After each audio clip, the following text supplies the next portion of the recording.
Hola, mi nombre es Catalina Ortiz, soy colombiana orgullosamente y quiero contarte que desde muy pequeña siempre me ha gustado servir y ayudar a las personas.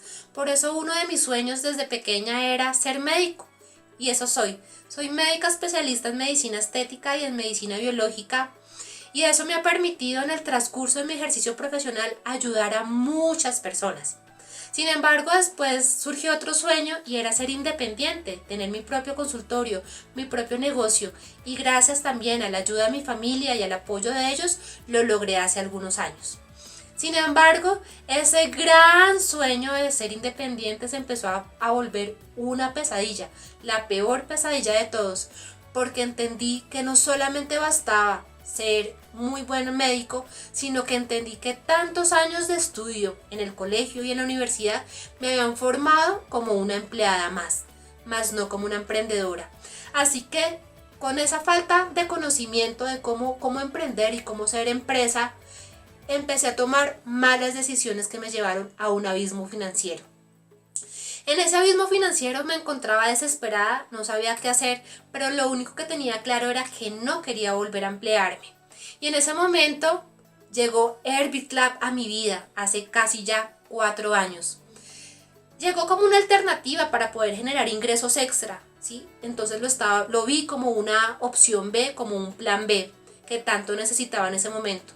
Pero como ni siquiera entendía en qué era lo que me había metido en ese momento, decidí empezar a averiguar e indagar un poco más y ahí descubrí que no solamente se trataba de generar ingresos extra, sino se trataba de hacer un proceso en donde podía tener la oportunidad de formarme como emprendedora y como empresaria y como líder, cosa que nunca me hubiera imaginado antes.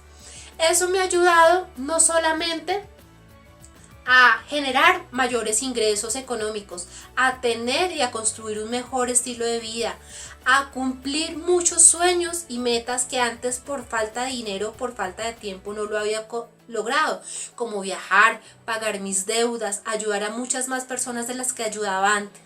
Así que entendí que esta era una alternativa y una oportunidad que tenía en mis manos para poder impactar a más personas y que más personas tuvieran la posibilidad que yo había tenido hace algunos años atrás.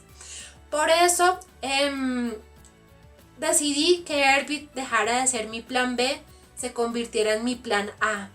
Y ahora es la herramienta, es mi familia, es mi estilo de vida, es mi forma de vivir. Airbit no es solamente un negocio. Airbit para mí es la mejor decisión que he podido tomar en toda mi vida.